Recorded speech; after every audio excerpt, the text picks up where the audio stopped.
Yeah, we're just going to get started. All right, everyone. Hello, and welcome. This is Ted Williams III here, and welcome to the first episode of Change with Ted Williams. Now, you guys know, I get on here and rant a lot about a lot of different things, and so I'm really happy to be with you guys tonight and to be talking about the craziness that is happening in 2021 already. As you know, guys, we are in a situation where we are facing all kinds of crazy political stories, and we are only 4 days in, ladies and gentlemen. 4 days in. Can you believe it? I am here with the CEO of Frackle Media, Mr. Demarco Chandler, who is going to join me just for a few minutes to talk about what is going on in the news. Now, I don't know how you guys are feeling or what you're thinking about or whatever, but I can tell you for a fact that this has been a crazy year already. We are in the middle of a pandemic, first and foremost. We are dealing with a challenged election process. Secondly, we are dealing with the transfer of power in the in the presidency, and we've got the House and the Senate actually acting crazy right now on these issues. We are literally, guys, in the middle of a lot of things happening. And so I just want to encourage you this year that I do think that things will get better. I saw a meme earlier today that said that, worst years ever, and then they had 2020 on there, and then it said 2021 said, hold my beer. Let me show you how it's going. I don't believe in that, right? I believe that, as I always talk about with this show, that change is possible, and as long as you change yourself and you change your life, you can change the world. So I want to introduce my guest here, and we're going to talk a little about what is going on in the world and what is happening in the political process. Demarco Chandler is the CEO of Frackle Media. He runs a myriad online publications, but his main publication is called The Guardian Las Vegas, and it is a wildly popular online newspaper.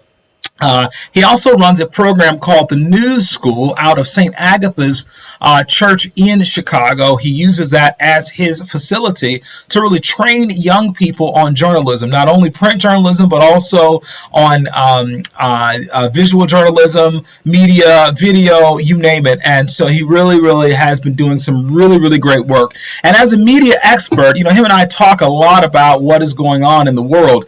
And I wanted to just kind of get his opinion for a few minutes tonight on the news and what's going on with the news and why we're challenged with the news and that sort of thing. So without further ado, I want to introduce you to Mr. Demarco Chandler. What's up, sir? How are you? Hi, how are you? Thank you so much for joining me. I appreciate it. I'm going to be muting you and I back and forth as we go through this conversation because it'll make for better audio. However, what I want to just ask you a couple questions. I want you to tell us a little about the work that you do before I kind of get in. My audience wants to know, who is this guy, right? And why is he important? So can you give me a little bit of your background, and then particularly in the media space, although you're multi-talented and got a lot of things that you do well.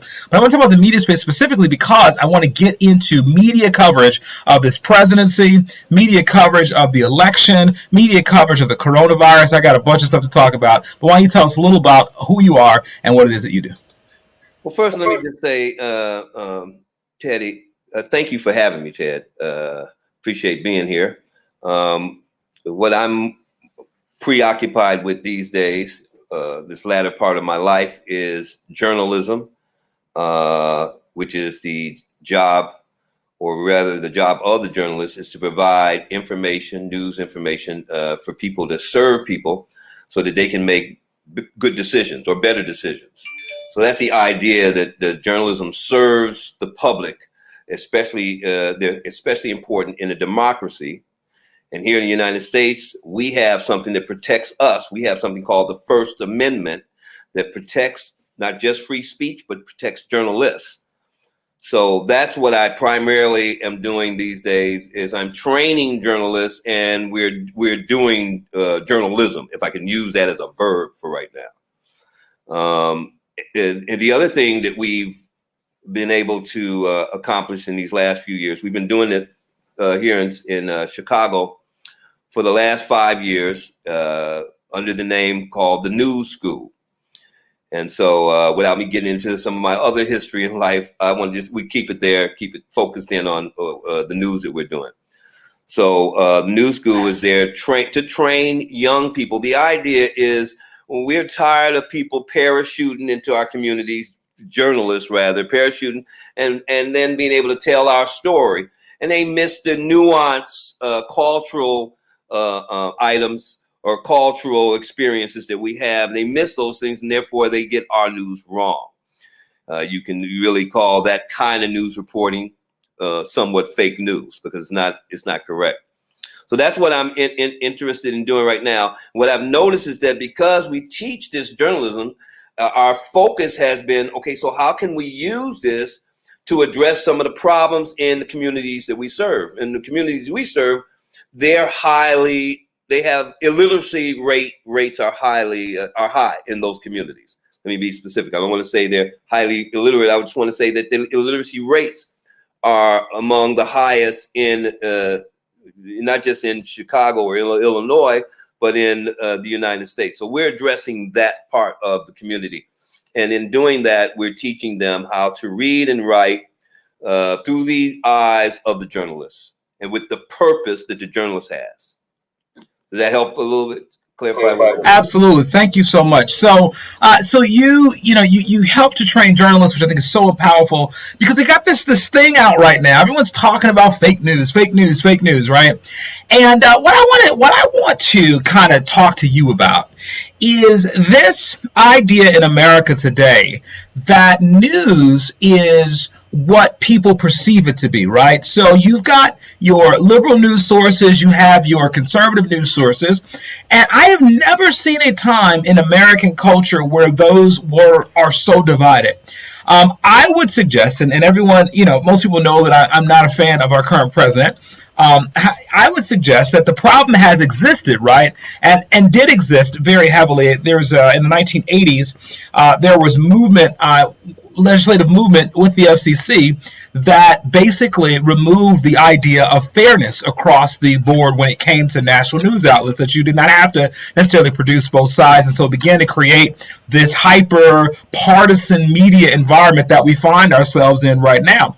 But when I think about that, I can say that this has been exacerbated by our current president. This has been really kind of put gasoline on the fire, if you will. And, just recently, the other day, I think it was just yesterday, he challenged the CDC's numbers around how many people have died from this virus. We're looking at over 300,000 people now. And he challenged those numbers. He challenged the validity, if you will, of the statements of Dr. Fauci. He's challenged the validity of the election numbers. As we know, we'll talk about that in a second. But I want you to tell me, how did we get here? Why is our media landscape so partisan, so divided, and so problematic? Well, as I was discussing with you earlier today, it's my opinion that we've lost our local news. And let me unpack that just a little bit here, because a lot of people say, no, we national news. The issue is that when we don't know what's going on locally, then how can we address some of the local issues or local concerns of that local population? In other words, they have grievances that we may not know about because they no longer have local news reporting those kinds of grievances. And what's been happening is year after year, those grievances have probably piled up.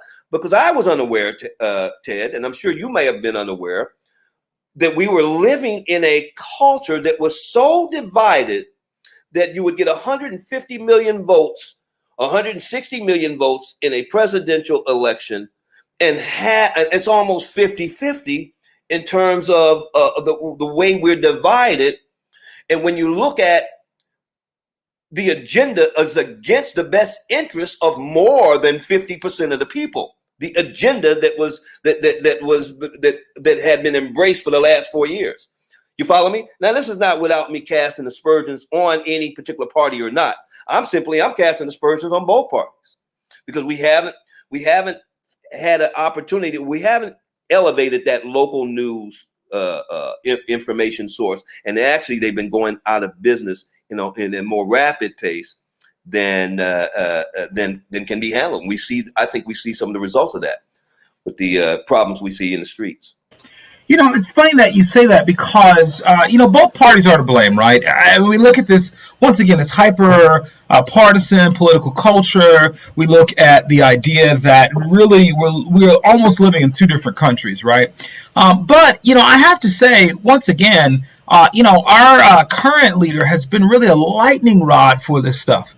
When I look at right now, so I'm going to talk about in two different buckets. So I want to talk about the pandemic, and I want to talk about the electoral process and the transition of power, that sort of thing. So let's talk about the pandemic first. So obviously, we have more deaths in this country than any country in the world, right? I mean, by far.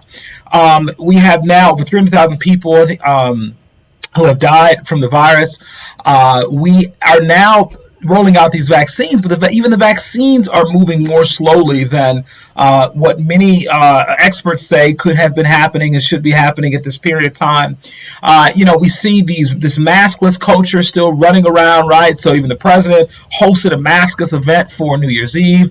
There were thousands of people who were out, in cities like Chicago and New York and San Francisco and LA, and they're just out partying with no mask on.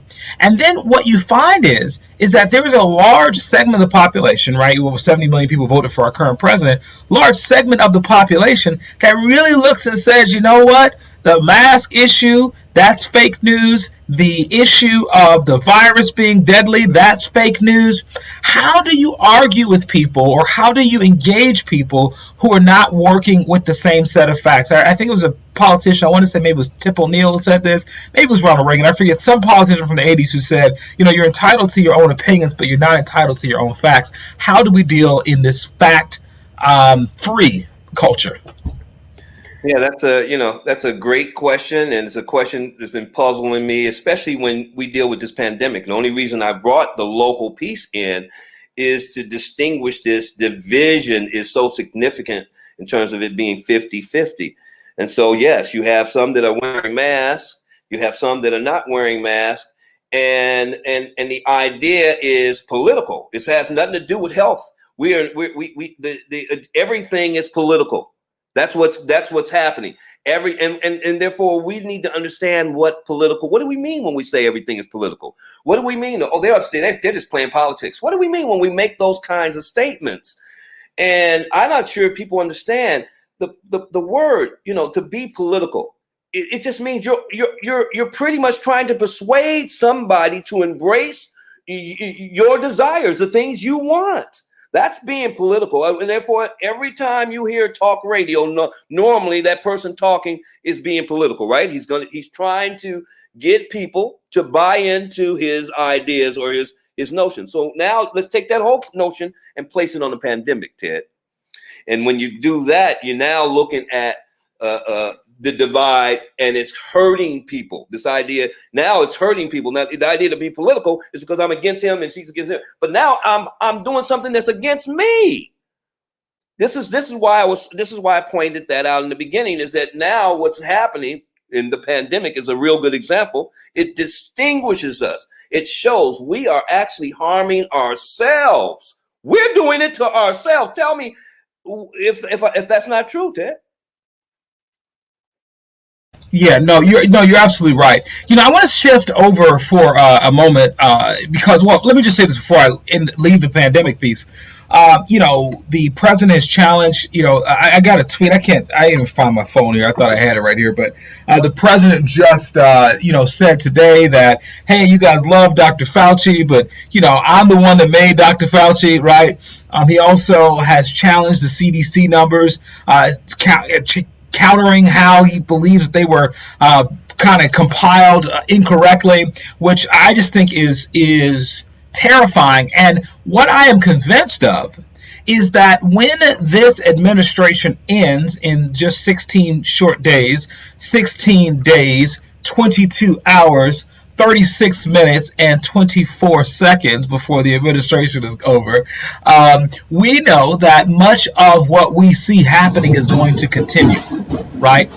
And so that, to me, is scary, right? It is scary that much of what we know is happening in the Trump administration is going to continue, and it'll probably continue in a more slick way, right? In a less overtly racist, overtly ignorant, overtly cavalier way, which I think is kind of terrifying. But let me just talk about the election for a second here. So right now, there are a little bit over a dozen Republicans. Actually, excuse me, there are a couple dozen House Republicans and a quarter of the GOP senators, 11 of them to be exact, who are opposing, actually just over 11 of them, who are opposing the transition of power with Joe Biden.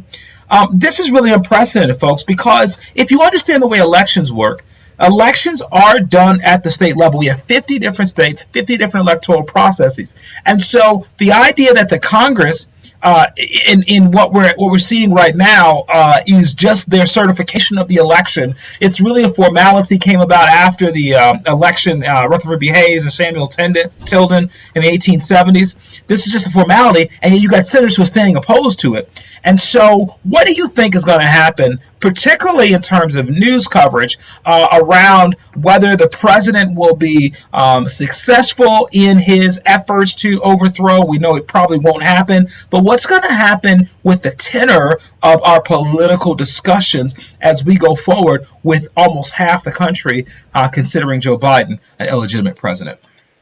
Well, this is very sobering, the question here. And I think I have to somehow bring the Insurrection Act, the 1807 Insurrection Act, into perspective, because Donald Trump is not playing. He's absolutely. If you listen to the phone call last night that they've got all on the news, he's not playing. The division is stiff. Yeah, you're right. What's going to happen? I really don't know what's going to happen. I pray that the things that I believe are going to happen don't happen, and that is that we end up in civil war here. So that's what I think that we're on our way to. I think that tomorrow, which is Tuesday, which is going to be an election, I think that is going to be a catalyst for some violence.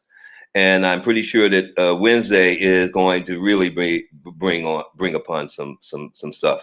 And the idea is that, the Insurrection Act, the idea is that I believe that that's where Trump is going.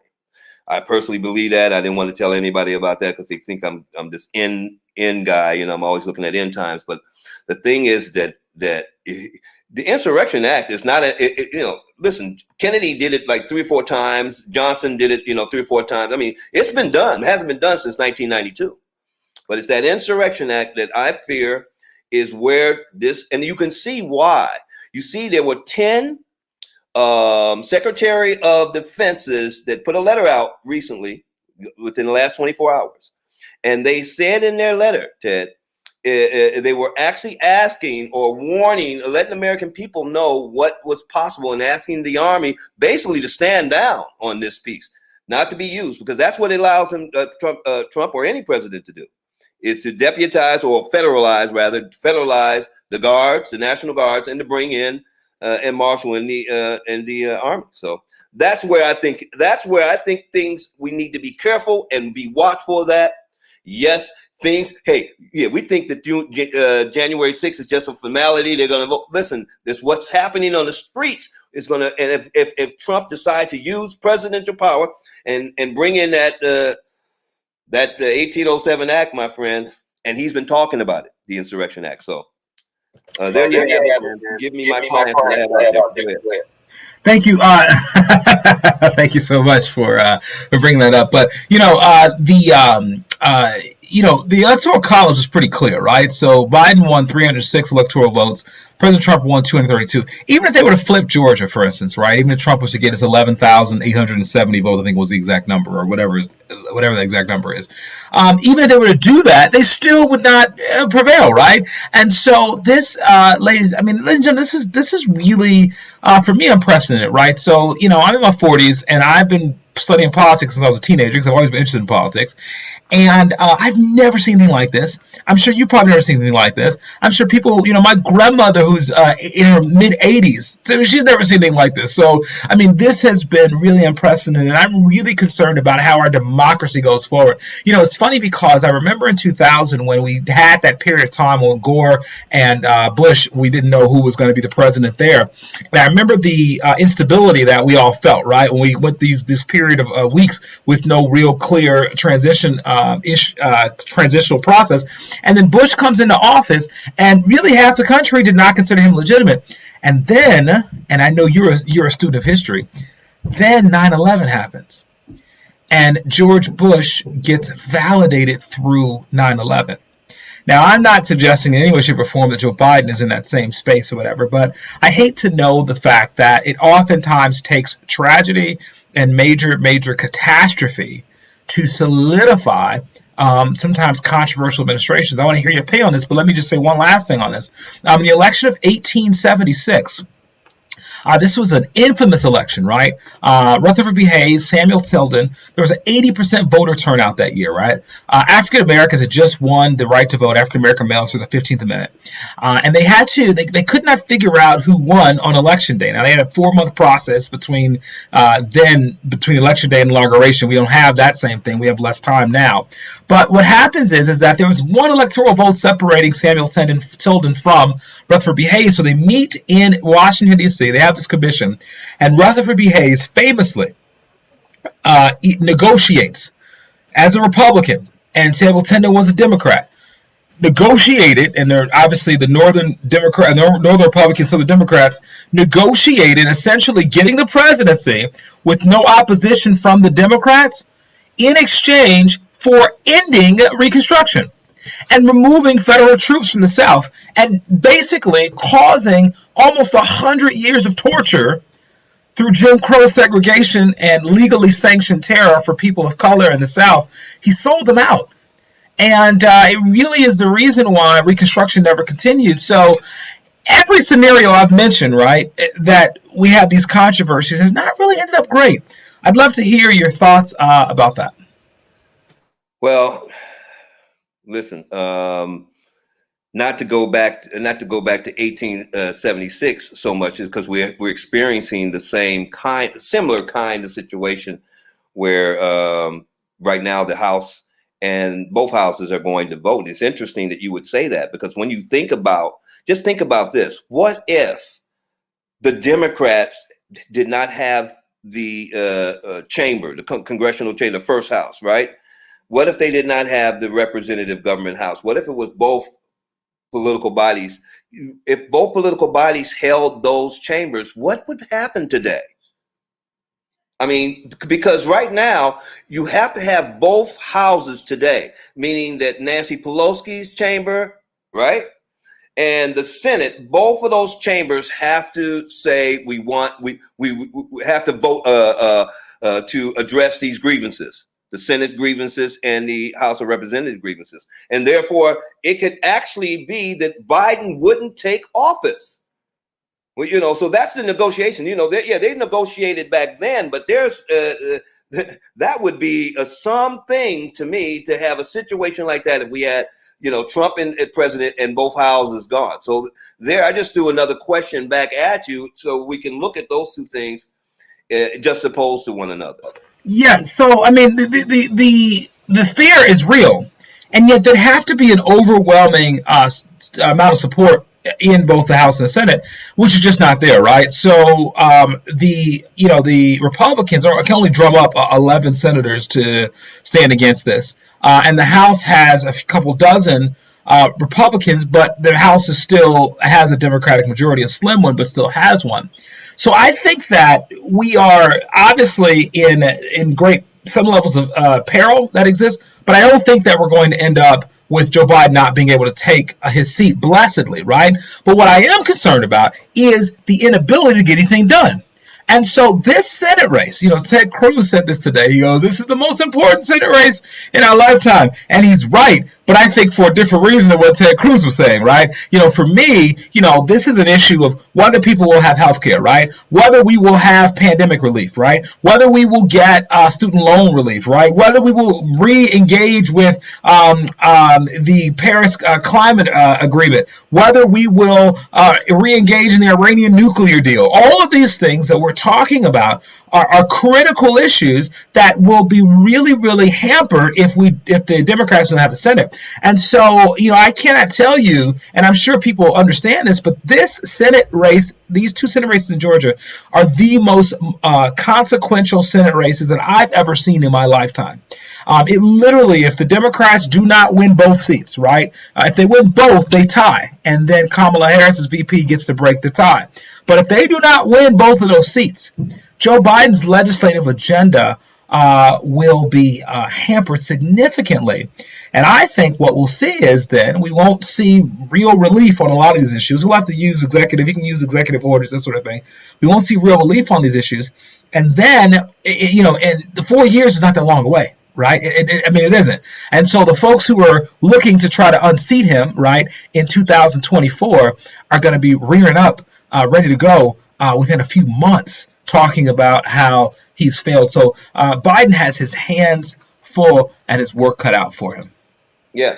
No, absolutely. You're absolutely right. I was commenting that you're right, that Biden has his work cut out for him, especially if the Democrats don't win these two seats. Winning one seat won't do it. They would need to win both seats. So, right, they're going to be at a significant disadvantage potentially.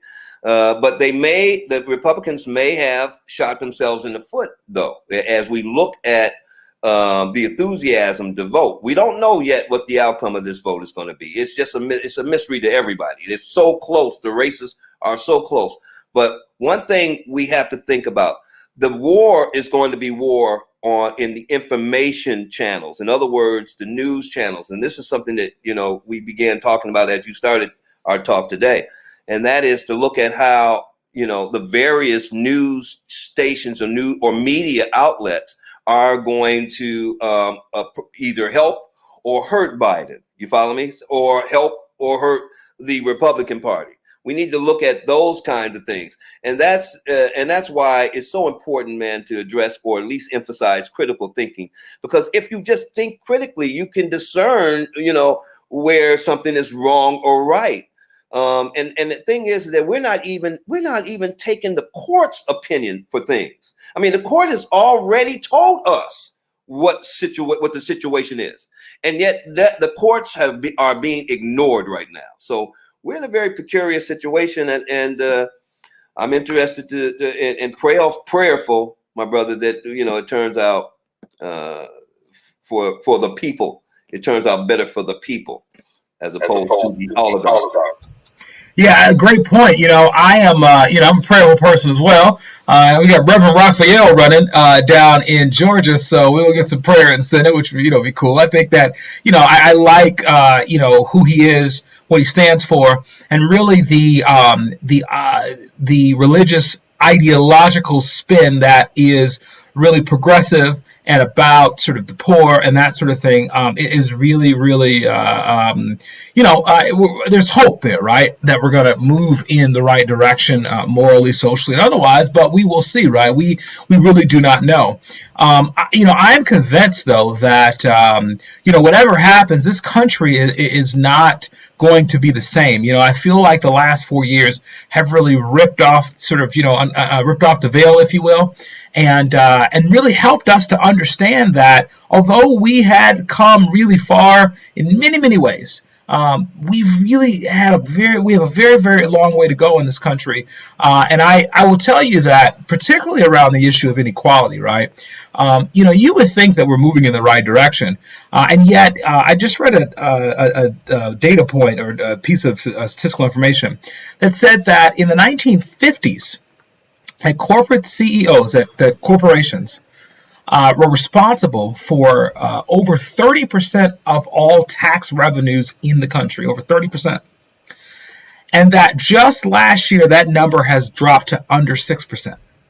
So that we've had decades of tax cuts, decades of legislation, decades of maneuvers to make it so that corporations pay less than their fair share, if you will. Now, in the middle of that, our population has grown. Healthcare costs have gone up. Educational costs have gone up. Infrastructure costs have gone up.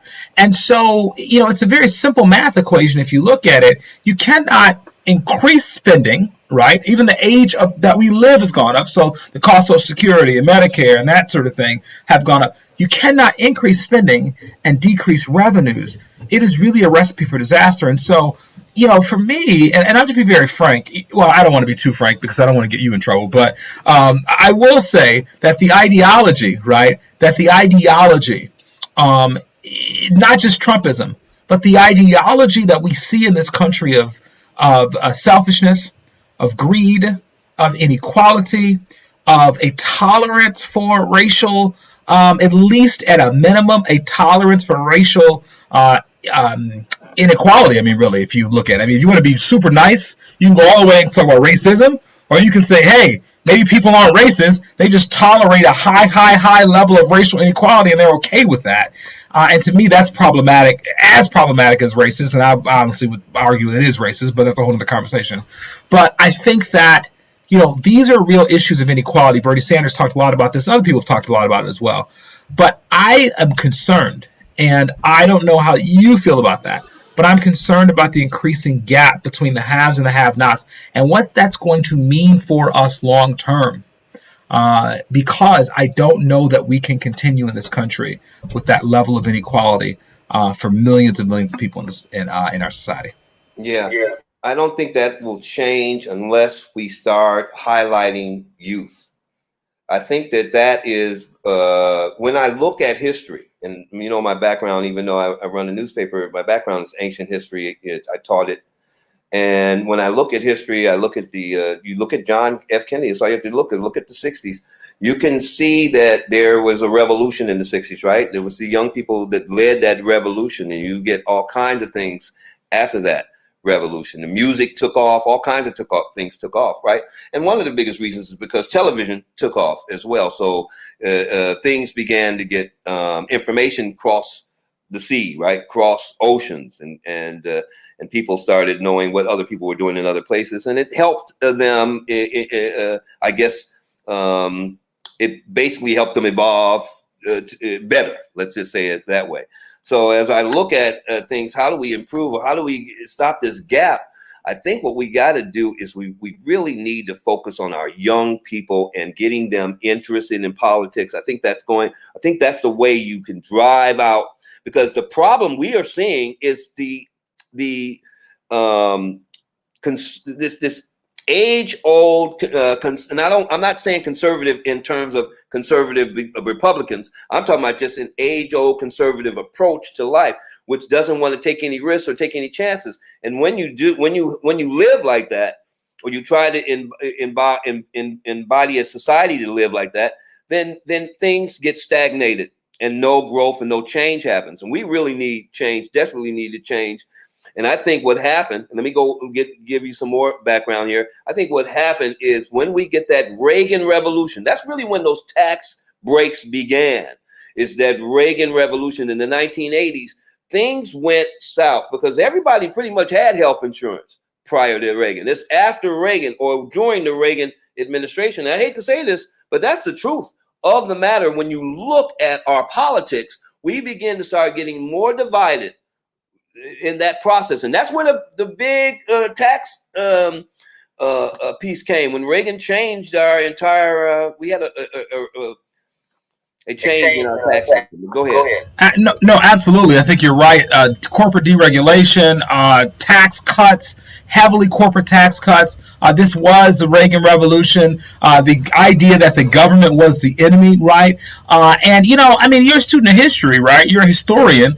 If you look at the French Revolution, if you look at all around the world historically, societies that have the Roman Empire, societies that have had high levels of inequality have not survived, right? And so that's what we're talking about. It's talking about the survival of America. And I got a comment over here in the comment section. I don't know if this is a real comment or a comment just to try to set me off here, but I got someone in the comment section that said they believe that Trump will get another 4 years.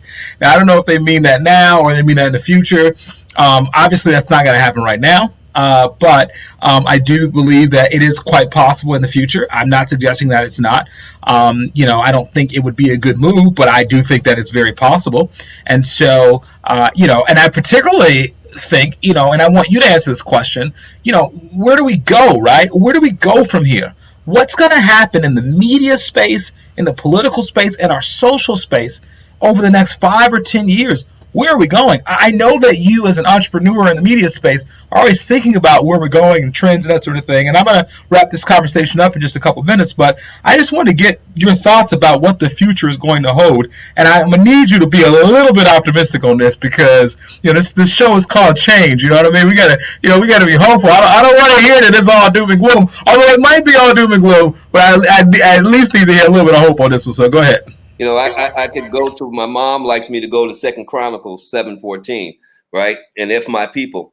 So that's always the positive way to approach this. But let me just say that, again, we have to focus on our youth. If we want to change, if we really want change, it's going to have to be ushered in from the youth. The older generation is not interested in ushering in this kind of change. They like things as they are. And so we really need to work, and that's really my life goal, is we need to focus on our young people. And I mean, we all need to get together and start really focusing on our young people and make sure that they're being educated. That's the issue that we're having. Education. They need to understand that those minds that are not educated, man, they're harmful to themselves. You got to be able to read the medicine bottle, man. When you get my age, you better know how to read that medicine bottle, because I have made mistakes and I can read good. So let me just say, we can't take things for granted. And I think that I can't say anymore. I'm going to leave it back to you, Ted, because it's the youth that will take us where we need to go. Our older people aren't doing it. We need, when I say youth, 30 years old. Look what we have in the White House today, right? You see nothing but gray hairs. That's all you're seeing. So it's got to be youth. And don't talk about gray hairs too much, man, because I got a couple myself now. You know what I'm saying? But I see my brother William Outlaw's on the line. He says, yes, facts, we are at risk, because he's a millennial and he knows that. And that is very real and very true. And I think that in many ways you could look at sort of the millennial generation. I'm Gen X. The millennial generation, you go, man, they're not engaged, this and that. But I'm going to tell you, 2020 may have brought about a lot of negative things. But one thing that I was encouraged about, and I know that other people were, we had the highest voter turnout that we have had. I think it was one of the top, I think it was the top 5 elections that we've had in this country. We had something like 60% of people that came out to vote, a little bit over 60%. We normally are like at 50, low 50s, somewhere around there, which was phenomenal, right? Joe Biden got the most total votes of any presidential candidate in history. President Trump got the most total votes of any losing candidate in history, right? And so, and young people have been protesting. I read somewhere, someone argued just recently, the New York Times actually put this out, that the Black Lives Matter movement may have been the biggest protest movement in U.S. history. People don't think about that. And what are you going to compare it to? You compare it to the Vietnam War, you compare it to the 60s, and if you look at the amount of people that protested and engaged across the world in all cities and all states, right? Every state had protest movements. That this is a sign of hope.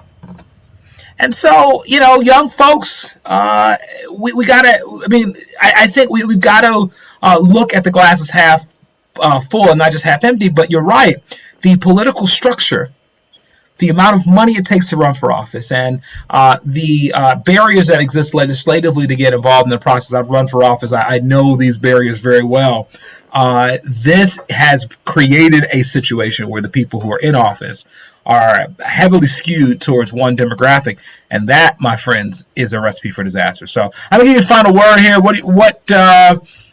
Just give me a final word, brother. That's all. Just give me a final word here on this. Yeah, and I like that you isolated and found one of the positives is that a lot of people went and voted, and that is a great positive. My final word is we can find a kernel of light and positiveness if we sit back and look at the direction that we're in. We can go in right now. Let's look at where we're at right now. We're in 2020, and now we see what we're working with for real. We're not working with the kind of nation we thought we were in 2016, are we? We're not. We have clarity. So I want to say that there's a positive aspect to have that kind of clarity, to know that, okay, there is a crack right there on the ground. We can now fix the crack instead of it being the crack there and we not knowing that. And then all of a sudden we walk and the floor falls out from us because we didn't know there was a crack there. We now know what the problem is. Now let's go and solve it. That's my last word.